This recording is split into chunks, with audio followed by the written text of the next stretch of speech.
stand on behalf of the NCP-SP in support of the list of supplementary demands for grants.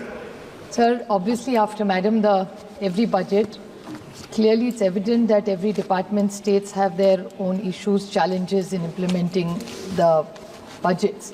So clearly this list of supplementary demands is something we all support because we do understand it's the need of the hour. And I must say that compared to the last time, this time it clearly comes far more organized because the amount is much lesser than last time. So I would compliment the entire department for being, I think, either more organized or more structured or working better, whatever it is, but we're much more satisfied than what we were the last time for the demands of grants. Right now, India, clearly because of the global scenario, I do understand India is no more an insulated economy. So we do understand that every economy which is not insulated has its own challenges. And I think we really need to put all our minds, and this entire house needs to be together in what awaits India's economy in the world scenario.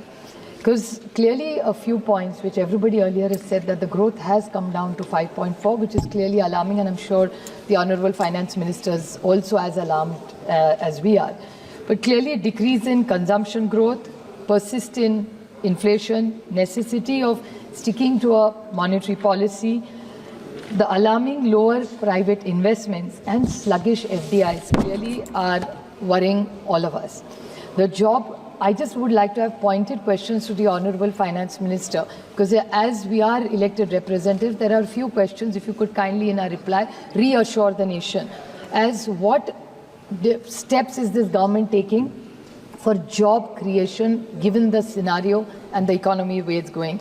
How are you going to increase the consumption or the purchasing power right now, considering the growth has slowed down?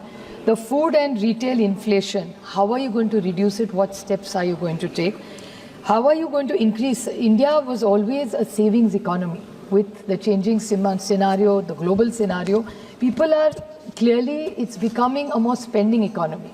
There was a time where interest rates used to be at 11 and 13%, used to be double digit. Now it's come down to 6 and 7. So people are not saving as much as they do, which is going to hurt our economy in the long run eventually.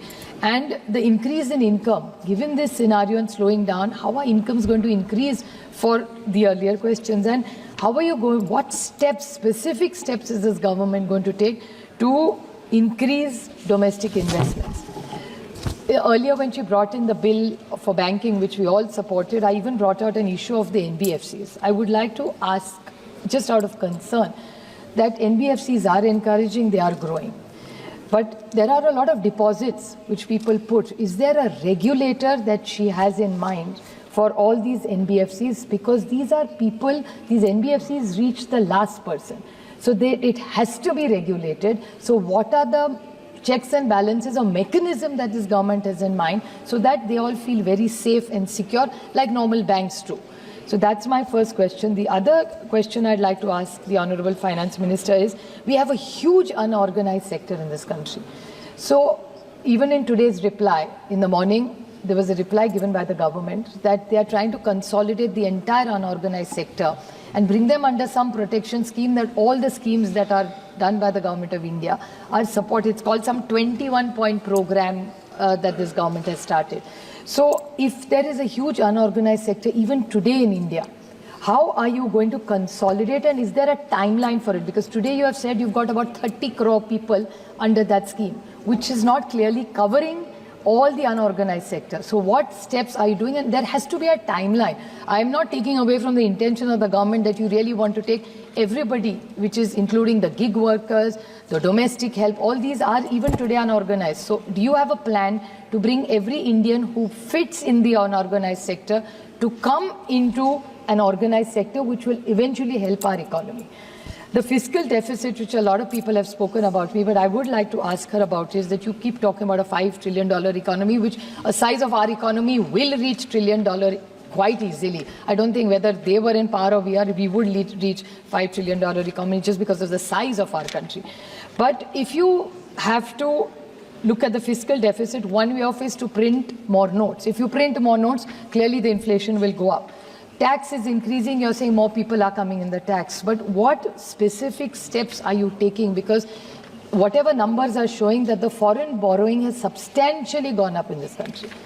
So how is this government going to manage this fiscal deficit the way the global scenario and India's economy slow down? How are you going to push growth? And the current account deficit, this is another very important question, because exports have gone down and imports have gone up. So if one side you have exports going down, imports are increasing. So how is this current account deficit going to be managed given the global scenario? I'm not blaming you for imports going down. I do understand, no, I'm not an economist, but I do understand that much, that given the global scenario, the exports have gone down. So what steps is the government going to say? Because I think the entire reply of the Honorable Finance Minister will give the confidence to this country which it lacks right now because of the war going on. What we hear, President Trump's administration is going on about tariffs. These things come into newspapers and it clearly affects the markets.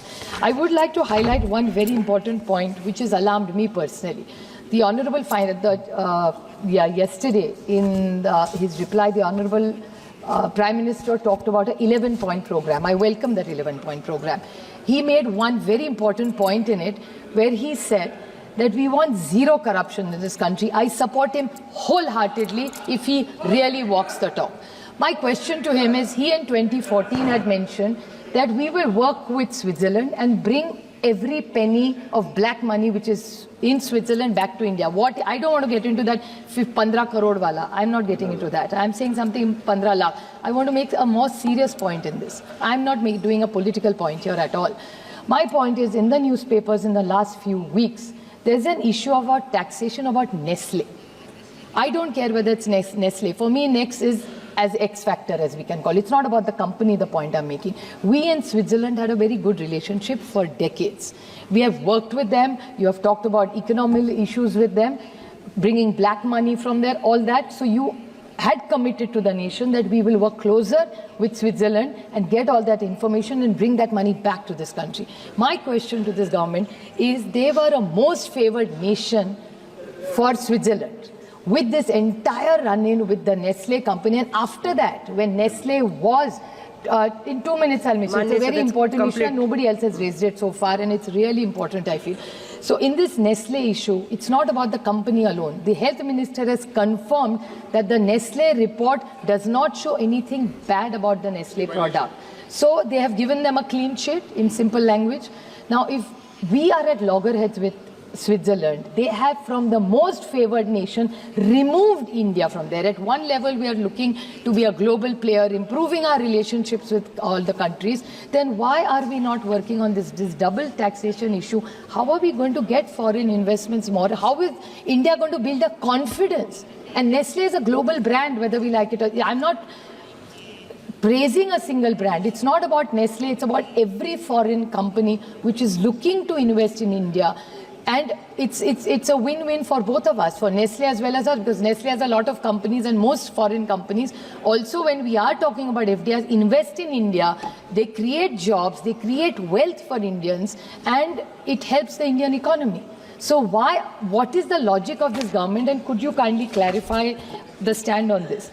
Talking about agriculture, Sanjay Bhaiya is unfortunately not here, but he extensively talked about agriculture. I appreciate that they have started many schemes, but I would like to specifically ask this government that they have committed to a complete loan waiver, especially from the state I come from, be it soybean, be it cotton, be it milk.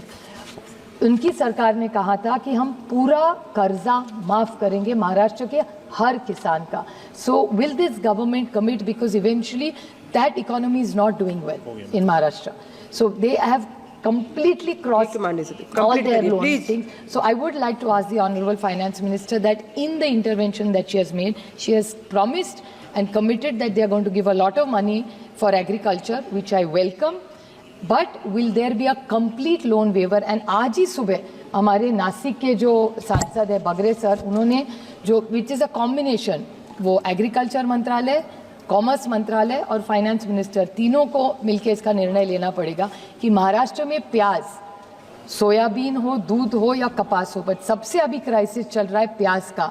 So the commerce ministry ने 40% से 20% export का tax अभी लगाया है। उसके बाद पिछले हफ्ते 4,000 रुपये क्विंटल में जा रहा था, आज 1,500 रुपये में प्याज आया है। आज किसान महाराष्ट्र में रो रहा है। तो मेरी फाइनेंस मिनिस्ट्री से विनती है कि आप कॉमर्स मिनिस्ट्री और एग्रीकल्चर मिनिस्ट्री से बात करें, कंसोलिडेटेड। धन्यवाद माननीय क्योंकि हमेशा वो कहती है माननीय सदस्य price Shri standardization Naresh Mhaske ji, stabilization fund. If you can intervene, then it will be of great help to us. Just two last points. You have even asked for money for census and surveys in this thing. My question, no, chalu hai. In this budget, now this government talks about delimitation as well as the महिला आरक्षण bill जो आपने लाया, तो राजी खुशी हम सब ने पास किया था। माननीय प्रधानमंत्री जी ने कल उसके बारे में भी बोला कि बहुत अच्छी तरह इम्प्लीमेंट होगा।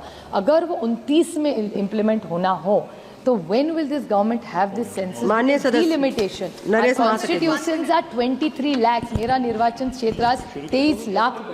इसके बारे में अभी रेड्डी जी भी बोल रहे थे कि आज हमें 5 करोड़ रुपया मिला। एबीपी माझा, उघडा डोळे बघा नीट।